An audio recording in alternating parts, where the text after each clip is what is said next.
Good morning, good afternoon. Welcome back to the 10th chapter discussion of the Bhagavad Gita.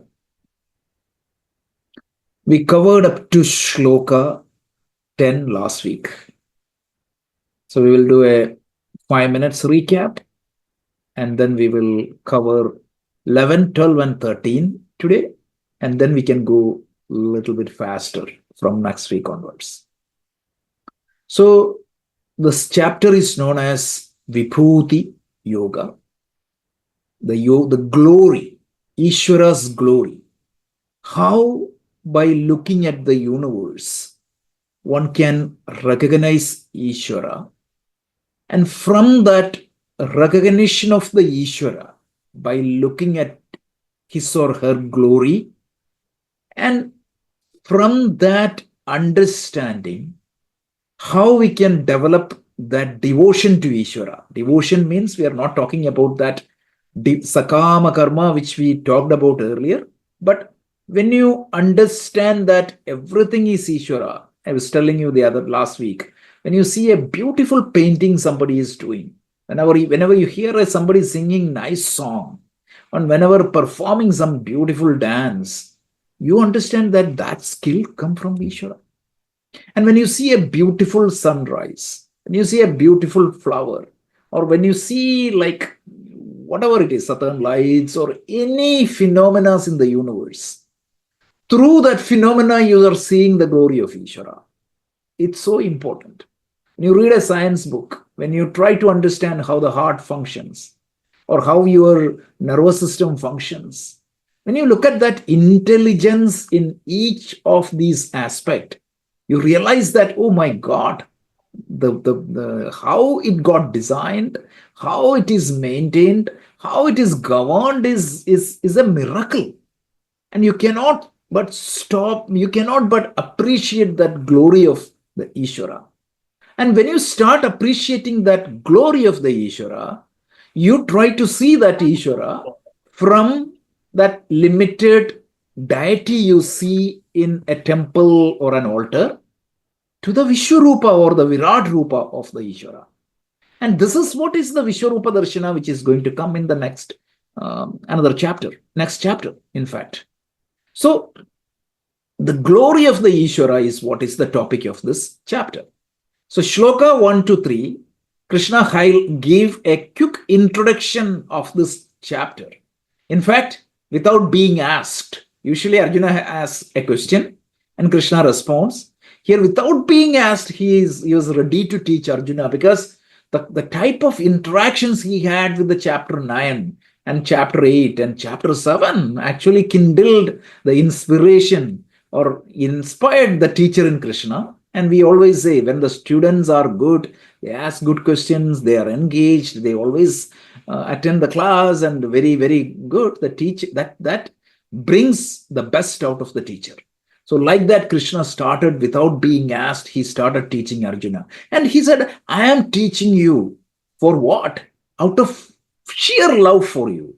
When Krishna says sheer love for Arjuna, you can be seen as the love for all of us. Right? Because he's not just taught Arjuna. What is taught to Arjuna was through the medium of Arjuna. Shankaracharya tells, Arjunam nimirti kritya. Just using Arjuna as a prototype, he taught the entire humanity. So just that love for humanity, he's repeated his teaching. He said, I'm going to repeat my teaching because we said in Vedanta, every other disciplines of knowledge, repetition is considered as a problem. But in Vedanta, remember we said the repetition sometimes is good because your understanding, I quoted my own example. Whenever I study Gita, last time when I were doing the class in Edison and even in North Brunswick, I felt that, oh, I got it. It is clear to me. But when I study now, restudy it, I feel that, okay, last time my understanding was not complete. Right now I was working the second chapter book of the Gita. And every time I do the research, oh my God, I didn't understood this properly last time. Or I'm not saying that wrong, but the understanding is never complete. Every time you iterate, you feel that you get something more. That is why Vedanta, you see that repetition. Because I still remember Swami Dayananda used to tell that how you understand the Vedanta is where you stand. Where you stand in your understanding. Let's say that initially you were at level 1, you may go to level 2. And if you are at level 5, that you may increase. So that is why Krishna is repeating. So from Shloka 4 to 7, he gave a brief introduction of this knowledge, Ishvara's glory. He said, if you remember, just try to connect the dots. It's not that we review the shlokas and going away. Just contemplate upon it. After studying this chapter, you should be able to just repeat that summary of the chapter, or you should be able to tell the summary of the chapter. What did he say? I am the beginning of everything. Nobody knows my beginning because I am even earlier than them. Neither they was nor the teachers. Everyone is after me. Nobody can find my origin because I am much behind everybody, because I am anadi. I don't have a beginning. Everything else has a beginning. And then he said what? All the manifested physical universe is me. So whatever you see in the universe, it is me. And why we are going glory only? Like, it is easy to recognize me through the glory. That doesn't mean that I'm not in anyone else. Everything in the universe, you can see me. Everything physical. Not physical alone. Then he said, everything mental. Your emotions, your thoughts, your inner world, everything manifest from me. So there is nothing in the universe that is not manifested from me, but I'm not in them. Remember, we use the example, the movie you see in the screen, all the good actors, the bad actors, the palaces, the crowns, the roads, the suns and the moon and the star, is everything exists because of the light. Right? And the light stays completely independent. If the light is not there, nothing is there. You know that the sun is the palace you see in the movie screen is light. The hero is also light and the villain is also light. Everything exists because of that light. And the light is unaffected. It gives existence to everything. Like that, Ishvara gives existence to your physical world and the mental world. Not just that. The teaching tradition of the universe, I give existence. He said, and also your forefathers came from the humanity also came from me. All the Manus, all the 14 Manus came from me. Right? So all the Manus came from me. All the teaching tradition came from me. He said the teaching traditions are 2 types. One is Pravritti Lakshana and the other one is Nivritti Lakshana. The Pravritti Lakshana comes from whom? The Sapta Rishis. So I only put forth the Sapta Rishis. I only gave them the teaching so that they can teach the art of work, proper work.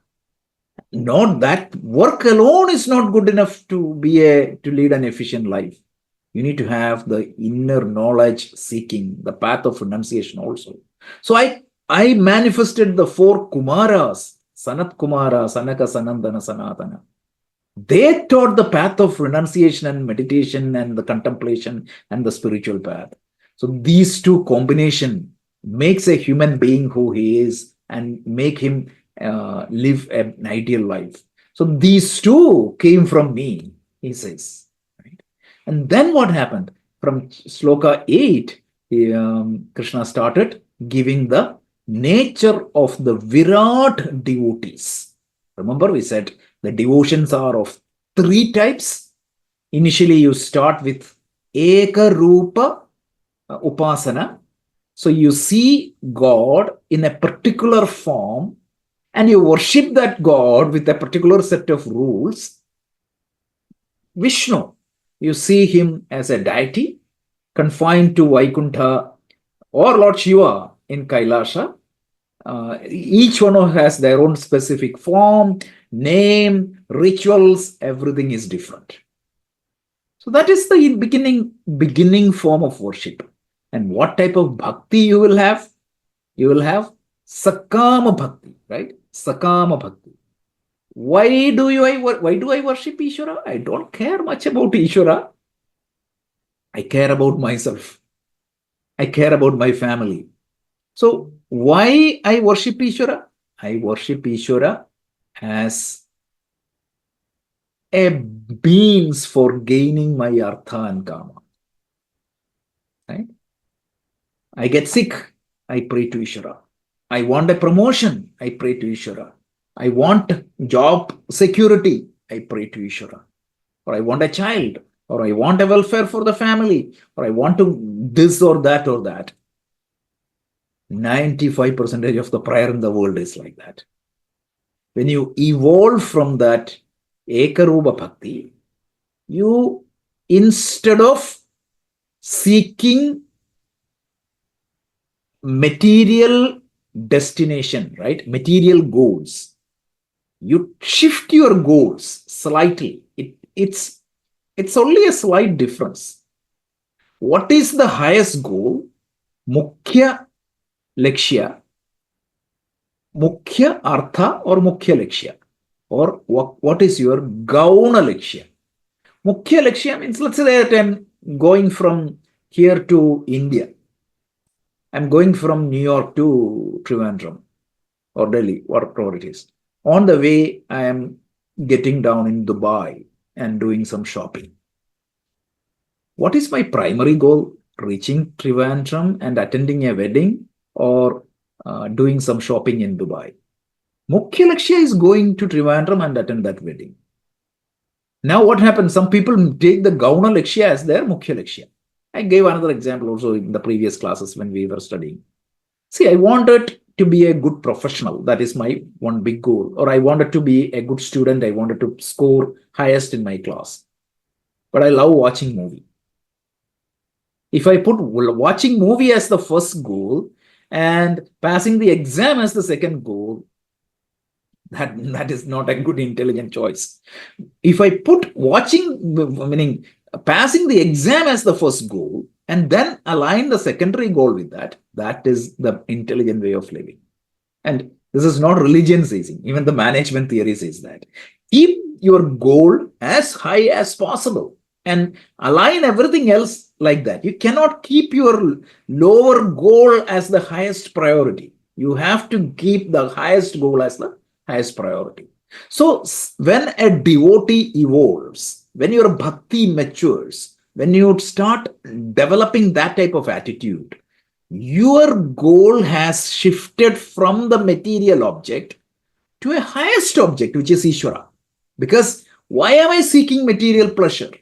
Why am I keeping searching for sense objects? It is for giving me security and happiness. And I realize after a period of time that whatever security and happiness the sense objects can give, they are finite and limited.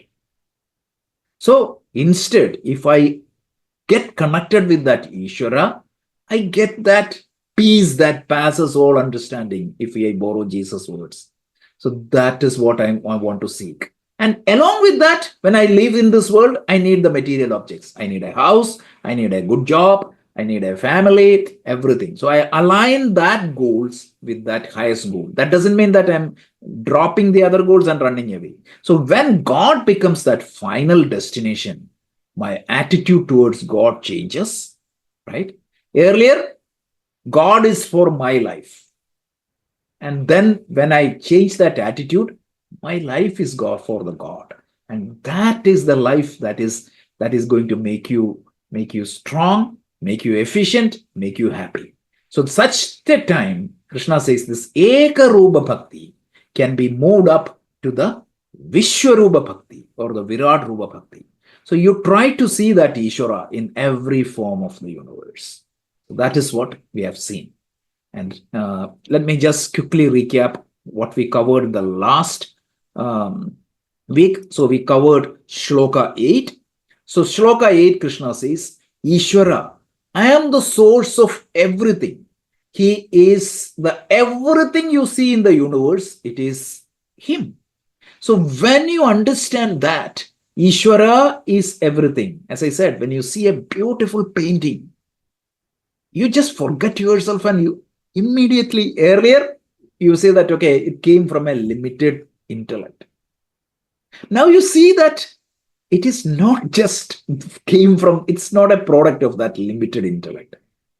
That came from Ishvara. That limited intelligence became just an instrument to express that divine will. Right? You see a beautiful sunrise. Conventionally, we say that, okay, that is sun. But now you start appreciating, my God. So when you start appreciating, what is going to happen? You develop naturally a bhakti. Conventionally, what happens? Initially, you will have bhakti, and that bhakti develop into jnana, knowledge. So here you have that knowledge of Ishvara. See, that knowledge is automatically develops a different kind of devotion in you. Avikampena yogena, that is what the word Krishna used. That appreciation is going to develop a new type of bhakti. And that bhakti is going to make you connected with me permanently, completely. Earlier, I see God only for this object, that object, etc. So that is changed completely.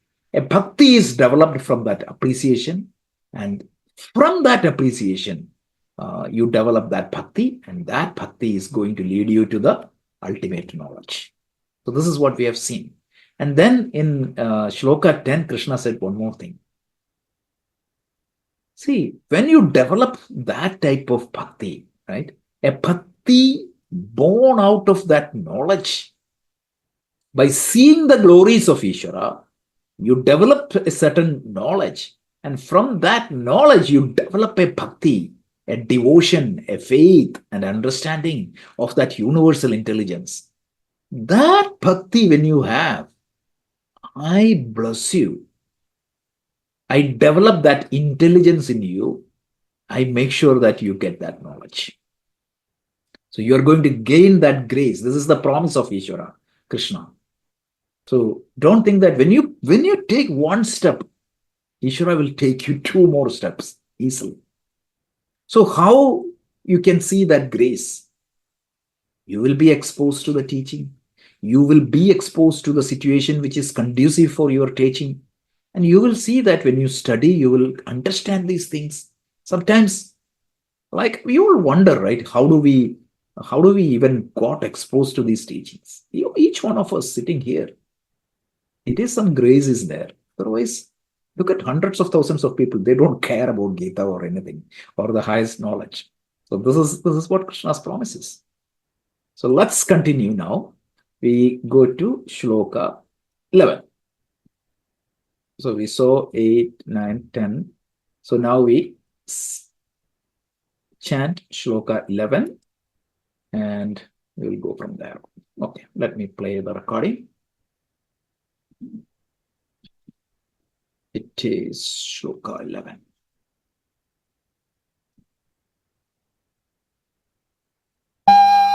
तेषामेवानुकम्पार्थम् अहमज्ञानजन्तमः नाशयाम्यात्मभावस्थः ज्ञानदीपेन भास्वत. Just Krishna is completing that topic with this shloka. What was that topic? Virat Bhakti and the glory of that Virat Bhakti. What is the benefit of that Virat Bhakti? So we saw what is Virat Bhakti. Virat Bhakti is seeing the glory of Ishvara, not just in a deity, but in the entire universe, in the physical world and the mental world. What is the benefit of that Virat Bhakti? Virat Bhakti is going to give me certain knowledge, and from that knowledge, that Virat Bhakti is born out of certain knowledge of seeing the glories. You get some knowledge, seeing the glories of Ishvara in world outside, you get certain type of knowledge, and from that knowledge, this Virat Bhakti is developed. And when you have that Virat Bhakti, I will not leave you. Krishna said, I will inspire you. I will remove all the obstacles. and I will help you to reach that final destination of knowing yourself. Knowing yourself is knowing Ishvara, because Tattvamasi. When you know yourself properly, you knew Ishvara.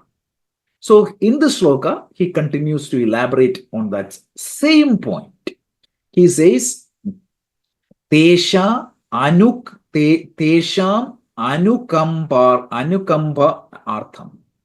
Anukampa means compassion or love or daya. Out of that compassion for such people, out of that love for such people, who is that such people? Virat devotees. Virat devotees, the difference between Virat devotees and a normal devotee is here. Virat devotees, the normal devotees see Ishvara only in the temple, churches and mosque. Whereas the Virat devotee sees Ishvara everywhere. Everywhere. So such Virat devotees, I am so much in love with that Virat devotees, Krishna says. And then how out of the love and compassion, what am I doing? Atma Bhavasta. I will enlighten their intellect and mind. Why? By how? I will give clarity to their mind. I will remove all their doubts in their mind and intellect. And then what happens?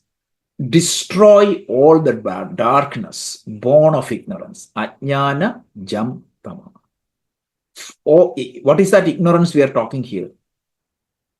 Ignorance about myself. I think myself as a person born some 50 years back or 60 years back or 30 years back. And I see myself as a person who is going to be out of this world after some time. So, is that me? No, right? That is what the Shastra tells. Even though the Shastras talks about the Atma. See, in second chapter from Shloka 12 to 25, Krishna talked about Atma. He talked about who you are, what you are. He said, Na sate vidyate bhavo, na bhavo vidyate sataha. All those avinashitu tadvidhim yena sarvamidam tadam. You are all pervading Atma, you are indestructible Atma, you are unborn Atma. We all sat and studied. But even when we study that, we see that as Atma as something outside of us. We are studying about something outside of us without realizing that that is me. So that is the ignorance. See, it's just like in your dream. You are going through a lot of struggles. At that point of time, somebody comes, or there is a dream Gita class. In that dream Gita class, the teacher tells that, oh, you are going through all these struggles, pressure, ups and downs in your life in the dream world. But it is true that you are going through that right now. But your existence is beyond the dream world. The dream body, the dream mind you have is a temporary equipment given to you to function in the dream space and the dream time. So beyond this dream space and the dream time, yes, the dream body will not exist, but you will exist. Like that, here Krishna telling us that you are beyond this time and space. Even after this universe is gone, your existence will continue to exist. But this is only a theoretical knowledge for me. So that is the ignorance he is talking. Atma Ajnanam, or ignorance about Atma. That will be removed. How? With the shining light of knowledge. The language used is beautiful. Jnana Divena Bhavastha. With the light of knowledge. So whatever you hear through the Vedanta study, Shravanam, Mananam, Nidithyasanam, that becomes very clear to you. You will be, this teaching will be very clear to you. That is the Jnana Divena Bhastava. So this is very beautifully expressed. The benefit of this knowledge. And this shloka concludes the topic. So we can quickly see a couple of more points in this shloka, and then we can go to the next shloka. So he talks about the lighting the lamp of wisdom in the devotee's mind. So what does that mean? The wisdom refers the knowledge about himself or the knowledge about the formless Nirguna Brahman. And with that knowledge, right, the bhakti, which was started as the Eka Bhakti earlier, which got evolved into Virat Bhakti or the Vishwarupa Bhakti, and that will be even got evolved into Arupa Bhakti. So this is very important. And Krishna said, I will help you to transition that when you get to the Virat stage. And then what? The systematic meaning that there is nothing can replace knowledge. You need to know yourself, but that knowledge I will help to facilitate. Then the word used is the anukampartham. That is the word Krishna used, because he has compassionate for the devotees. So because of that compassion, he will light that lamp of knowledge. So this is essentially the meaning of that shloka. So that covers the second portion. And now we are going to, Arjuna got very much inspired by this teaching. So he is going to ask a set of questions. And then basically what he is asking is, can you explain your glories? Why? It is very logical and sequential. He said, before that Krishna said, if you know my glory, that glory will develop certain appreciation and certain knowledge will be born out of that glory. And that glory is going to make you Virat Bhakta. And when you become a Virat Bhakta, I will help you. I will clear your doubts. I will give you the Bhakti Yoga, and I will make sure that all the obstacles are removed. That's a promise given by Krishna. That kindled interest in Arjuna or any devotees. Because somehow if I can reach to that Virat Bhakta level, not blindly saying that, okay, the sun is God, moon is God, plant is God. No, you have to see that. When you reach that level, the next phase seems to be easy. So Krishna says, Arjuna, ask a question. What are the glories of Ishvara? Can you elaborate that glories a little bit more? Because universe has infinite number of objects, infinite number of scenarios. So how can I develop that attitude, or how can I easily find you in the universe? And to responding to that, Krishna gives a detailed list of objects you can use in your meditation to find Ishvara. So let's see Arjuna's question first, and then meaning we will see Arjuna's question has few shlokas, up to shloka 17, I believe. So from 12 to 17, Arjuna asks questions, and then Krishna starts responding, like he gives almost 24 or 25 shlokas, giving the glories. That we can go very quickly because he's just enumerating the glory. So we can 3 or 4 shlokas easily, 4 or 5 shlokas easily we can see. And these glories or the vibhutis are for meditation. We just need to understand that. So let's see shloka.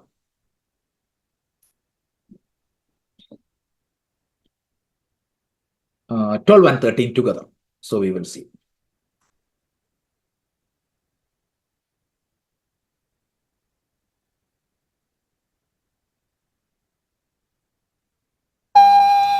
Arjun उवाच परं ब्रह्म परं धाम पवित्रं परमं भवान् पुरुषं शाश्वतं दिव्यम् आदिदेवमजं विभुम् आहुस्त्वां ऋषयः सर्वे देवर्षिर्नारदस्तथा असितो देवलो व्यासः स्वयं चैव ब्रवीषि मे. Arjuna is just recapping and appreciating whatever Krishna said so far. So Arjuna says what? You are the supreme Brahman. You are Parabrahma. Arjuna's attitude for Krishna itself has changed. See, imagine a person, of course, he knew that Krishna was glorious, but he never understood Krishna's stature like this. This is the time he expresses that. Earlier, of course, he considered himself at a higher position, but now he is saying that you are Parabrahman. You are the manifestation of Parabrahman. And he says, you are the Paramam Dharma, the ultimate order of the universe. Other words, you can say that you are the ultimate destination of all the human being as Brahman, the reality. So, Param Brahma and Param Dharma, you are. This is epic appreciation of Arjuna, understanding that. Then he says, you are Pavitram Paramam. You are the most sacred, most purest, most sacred thing in the universe. So even you can see in the Vishnu Sahasranama when Yudhishthira was asking, right? Pavitranam pavitram yo, mangalanam cha mangalam. So the answer is given. The pavitranam pavitram, purest of the pure. So that kind, you are that, Arjuna says. And then you are saying that Purusham, you are the ultimate Purusha. Purusha means what? Purusha and Prakriti are the two terminologies which refer matter and the consciousness. So Purusha is the Purena Nivasati iti Purusha, the one who resides in a city. The body is considered as a city, and the owner of the body is the Atma. So that is why Purusha, the term came in. And it is much used in the Sankhyan literature. But sometimes you see Gita borrows that terminologies from the Sankhyan. So here we need to understand the term Purusha as consciousness only. And then he say Adi Devam, the Ishvara from the beginning, or there is the Ishvara, there is whom there is no beginning. Then Ajam, Jam means that is born. Ajam means that which is not born, that is birthless. See the same thing which Krishna expresses the Parabrahman's attribute in the second chapter. Najayate mriyate va nayam bhuktva bhavita va nabhuyaha. Then he says what? Ajo. Ajo nityaha shashwatoyam purano nahanyate hanyamane sharire. Describing Atma, he himself said. So like that, he says, Arjuna says, you are Ajam. Unborn. Unborn. Then he says, Vibhuti, all pervading. And then he says that all the Rishayas, all the sages, including the divine Narada, the Devarshi Narada, then Asita, Devala, and Vyasa, these are famous sages known at that particular time. All these sages speaks about your glory. And now you yourself are also telling me. So that is outstanding. Arjuna is just expressing his appreciation and also saying that since he recognized the real nature of Krishna, I have full faith in your words. I have full understanding of your words. So that is what Arjuna is saying. And now in the next set of verses, he is going to request additional information about glories. So this is what the two shlokas are.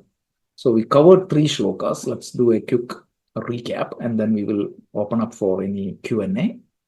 We are covering 3 shlokas per day only, maximum. That way you get a chance to learn that in the next 1 week. So remember the structure of the chapter, keep that in mind. So from shloka 8 to 11, Krishna talked about the nature of the Virat devotees. I already explained that actually many times. What is Virat devotee versus the Ekarupa conventional devotee?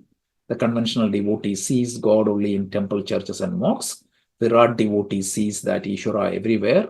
And when he sees Ishvara everywhere, every glory that he sees is Ishvara's glory. When he sees that glory, he develops certain type of knowledge and appreciation of Ishvara, and it develops a bhakti to Ishvara from that understanding, and that bhakti is avikampena yogena. That is the term Krishna using. It is always it cannot be separated, whereas the saguna bhakti is always separate. It just they have bhakti only when they need it, and that's it. And then that type of bhakti, when you develop that kind of bhakti, I am going to push you or pull you towards me. I will make your intellect sharper. I will give the circumstances for you to get that final knowledge that you are Atma. So Krishna concluded that. He said, like, I'm going to kindle that lamp of knowledge so that you can understand yourself properly. So with that, when Krishna said that much, so at that time, Arjuna got very excited and interested, and he said, okay, I understand you not as a blue boy of Vrindavan, but as the Sakshat Parabrahma.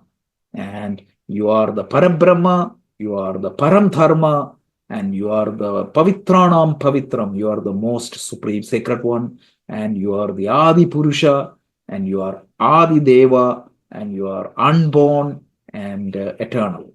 And all the sages in the universe praises your glory, and now you yourself have talked to me about your glory. I am convinced and I have the faith. That's where it stands. Okay, so that with that we can stop here. I'll pause the recording. Any questions we can discuss, or anybody want to comment?